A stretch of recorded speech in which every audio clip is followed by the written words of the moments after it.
চমুকৈ আৰম্ভ কৰিছোঁ। পাতনি দীঘলীয়া নকৰিলোঁ কাৰণ সময় তেনে তাকৰ।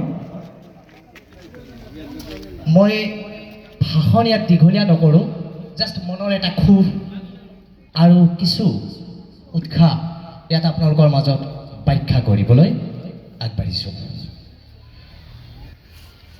নেতিবাচকভাৱে নল'ব। আজি ক'বলৈ ভাল লাগিছে যে এগৰাকী অযোগ্য সাংবাদিকৰ দ্বাৰা পৰিচালিত এটি পৰ্টেল চেনেলে আজি তৃতীয় বৰ্ষপূৰ্তি পাতিবলৈ লৈছে। কথাখিনি মই আগেও কৈছোঁ, নেতিবাচকভাৱে নল'ব। এইকাৰণেই কৈছোঁ কাৰণ যি সময়ত আজি পি সংবাদৰ মুখ্য পৰিচালক বা সম্পাদক মহিবুদ্দিন আহমেদ সংবাদ জগতত ভৰি দিয়ে, মই এগৰাকী সাক্ষী, মই নিজে তেওঁক এই সংবাদ জগতলৈ টানি আনিছিলোঁ আৰু সেই মুহূৰ্তত কেইবাগৰাকী সাংবাদিকে মোৰ বিৰুদ্ধে বাতৰি কাকতত বৰ হৰফেৰে এটা বাতৰি উলিয়াইছিল যে সৈয়দ বুলবুল জামানুৰ হকে বৰপেটা জিলাৰ কেইগৰাকীমান অযোগ্য লোকক সাংবাদিক হিচাপে নিয়োগ কৰি ধন ঘটি আছে। তেওঁলোকে কিমান সঁচা কৈছে মিছা কৈছে নাজানো, বা মই কিমান ধন ঘটিছোঁ বা ধন ঘটা নাই সেয়াও নাজানো, কিন্তু এইটো আজি ভাল লাগিছে যে সেই তেনে এগৰাকী অযোগ্য ব্যক্তিৰ দ্বাৰা পৰিচালিত পি সংবাদ গোষ্ঠীৰ আজি তৃতীয় বৰ্ষপূৰ্তি, য'ত আজি আহি এষাৰ বা দুষাৰ মাত মাতিবলৈ সক্ষম হৈছোঁ আৰু য'ত আপোনালোকৰ দৰে একোগৰাকী স্বনামধন্য ব্যক্তি ইয়াত উপস্থিত আছে। গতিকে এয়া মোৰ বাবে এক গৌৰৱৰ বিষয়। শুনিবলৈ ভাল, সংগীতত ভাল, মানুহে মানুহৰ বাবে, কিন্তু অপ্ৰিয় হ'লেও সত্য, মানুহে মানুহৰ শত্ৰু। আপুনি যিটো জীৱিকাত যাব সেইটো জীৱিকাতেই চাব, শিক্ষকে শিক্ষকৰ শত্ৰু, নাৰীয়ে নাৰীৰ শত্ৰু, সাংবাদিকে সাংবাদিকৰ শত্ৰু। গতিকে এইটো জগততো আছে সাংবাদিকে সাংবাদিকৰ শত্ৰু। ইয়াতে মোৰ মঞ্চৰ সন্মুখতো আছে, মঞ্চতো আছে বহুত কেইগৰাকী জ্যেষ্ঠ কনিষ্ঠ সাংবাদিক। মইনুল হক চৌধুৰী চাহাব আছে জ্যেষ্ঠ সাংবাদিক, মোতকৈ বহুত আগত এইখন জগতত। সাইজুৰ ৰহমান বয়সত প্ৰায় একে সমান হ'লেও কিন্তু বহুত আগত, প্ৰায় একে সমানে আমি সংবাদ জগতত ভৰি দিছোঁ। কিন্তু এনে কেইগৰাকী সাংবাদিক আছে, কিন্তু তাৰে মাজতেই বিচাৰোঁ বা বিচাৰিছিলোঁ যে এইখন জগতত আৰু কিছুমান লোক উঠি আহক যিসকলে সমাজৰ দাপোন হিচাপে কাম কৰিব পাৰে। তাৰ বাবে যি হ'ব লগা সেয়া হৈ গ'ল, কিন্তু মই পুনৰ গৌৰৱেৰে আজি ক'বলৈ সক্ষম হৈছোঁ যে পি সংবাদ গোষ্ঠীৰ আজি তৃতীয় বৰ্ষপূৰ্তি। এইখিনিতে মই যিটো কথা ক'বলৈ লৈছিলোঁ যে মানুহৰ বাবে ক'বলৈ ভাল, শুনিবলৈ মানুহে মানুহৰ শত্ৰু, এয়া সত্য। ঠিক তেনেকৈ মই যিমান দূৰ পাৰিছোঁ প্ৰতিগৰাকী মোৰ কনিষ্ঠ যিসকল সাংবাদিক এই জগতত আহিছে, যিসকলে মোৰ পৰা দিহা পৰামৰ্শ বিচাৰিছে, মই সকলোকে সেইখিনি দিব পাৰিছোঁ। আন এটা ক্ষেত্ৰত ইয়াত ভাল লাগিছে যে পি সংবাদ প্ৰথমে পাব্লিক সংবাদ বুলি পৰিচয় আছিল আৰু পাব্লিক সংবাদ হিচাপে এটা সময়ত হেকাৰ গোষ্ঠীৰ কবলৰ বলি হৈ প্ৰায় 40,000 ফলোৱাৰ থকাৰ পিছতো হেকাৰ গোষ্ঠীয়ে এই পাব্লিক সংবাদটো হেক কৰি পেলাইছিল আৰু সেই মুহূৰ্তত মহিবুদ্দিন আহমেদ ভাগি পৰিছিল। মই সম্পূৰ্ণ আস্থা আৰু বিশ্বাস দিছিলোঁ, যিমানখিনি সহায় সহযোগ কৰিব লাগিছিল সম্পূৰ্ণখিনি কৰিছিলোঁ। কাৰণ মই কাকো ধনেৰে কিবা সহায় কৰিব পাৰিছোঁ নোৱাৰিছোঁ, কিন্তু কামৰ ক্ষেত্ৰত যদি কোনোবাই সহায় সহযোগ বিচাৰে মই আজিও বদ্ধপৰিকৰ।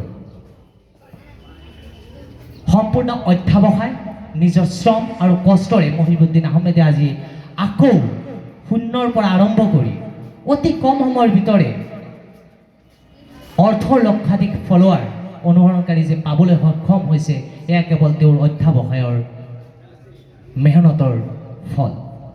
গতিকে এই চেগতে মই মহিবুদ্দিন আহমেদক মোৰ অন্তৰৰ পৰা আন্তৰিক ধন্যবাদ জ্ঞাপন কৰিছোঁ।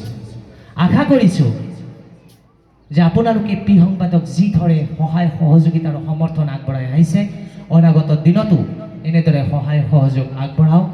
আহক আমাৰ মাজৰ পৰা এনেকুৱা ধৰণৰ আৰু সাংবাদিক ওলাই হওক যিসকলে সঁচা অৰ্থত শুদ্ধ ৰূপত বা বাতৰিবোৰ প্ৰকাশ কৰে। আৰু সমাজৰ দাপোন হিচাপে কাম কৰিব পাৰে। এইখিনিতে সৰু কথা এটা মনত পৰিল, এইখিনি নকলে নহ'ব। যুগৰ কথাও যিটো আহি গ'ল আৰু পৰ্টেলৰ কথাটো আহিছে, যিহেতু এটা পৰ্টেল হয়। আমি সচৰাচৰ চিনেমা চাওঁ, চিনেমা চালে আমি প্ৰত্যেকে শ্বাহৰুখ খান হ'বলৈ বিচাৰোঁ, প্ৰত্যেকে আমিৰ খান হ'বলৈ বিচাৰোঁ, কিন্তু আমি কোনেও এইটো কথা অনুধাৱন নকৰোঁ যে শ্বাহৰুখ খানক বনালে কোনে, আমিৰ খানক বনালে কোনে।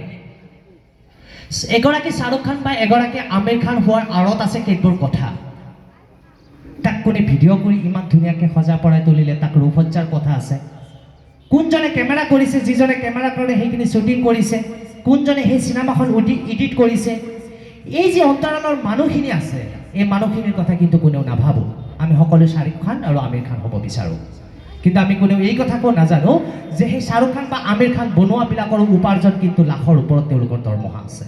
আমি ক্ৰিকেট খেল চাই ভাল পাওঁ, কিন্তু কোনোবাই বিশ্বাস কৰিব নে নকৰিব নাজানো, আমি ক্ৰিকেট খেল দেখুওৱা সেই কেমেৰা পাৰ্চন একগৰাকীৰ দৰমহা লাখৰ ওপৰত, কিন্তু আমি সেই দিশত আগ নাবাঢ়োঁ। ঠিক অসমৰ ক্ষেত্ৰতো এইটো হৈছে। আমি প্ৰত্যেকে মালিক হ'ব বিচাৰোঁ, হাতত মোবাইল এটা আছে, আমি পৰ্টেল হিচাপে সাংবাদিকতা আৰম্ভ কৰিছোঁ। হয়তো সাংবাদিক আমি জানো বা নাজানো, সেইটো পিছৰ কথা। আগতে শিকি ল'বলৈ সাংবাদিকতা কৰাটো ইমান সহজ নহয়।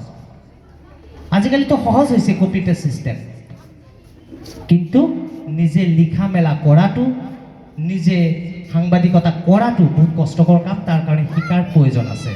গতিকে এই কথাখিনি মই জ্যেষ্ঠসকলক উদ্দেশ্য কৰি কোৱা নাই, ক্ষমা কৰিব। যদি কনিষ্ঠ তেনেকুৱা কোনোবা আছে, যদি সাংবাদিক হ'ব বিচাৰি আছে বা সাংবাদিকতাৰ প্ৰতি তেওঁলোকৰ ধাউতি আছে, তেন্তে তেওঁলোকে সাংবাদিকতাৰ পাঠ্যক্ৰম আছে, ভালকৈ শিকি লওক, জ্যেষ্ঠজনৰ ওচৰৰ পৰা তেওঁলোকে শিক্ষা লওক, লৈ পেলাই এই জগতটোলৈ ভৰি দিয়ক, কাৰণ তেওঁলোকৰ বাবে বহুত ৰাস্তা খোলা আছে। যি নহওক, শেষত আজিৰ এই অনুষ্ঠানত উপস্থিত থাকি দুআষাৰ ক'বলৈ পাই নিজকে ধন্য আৰু গৌৰৱ অনুভৱ কৰিছোঁ।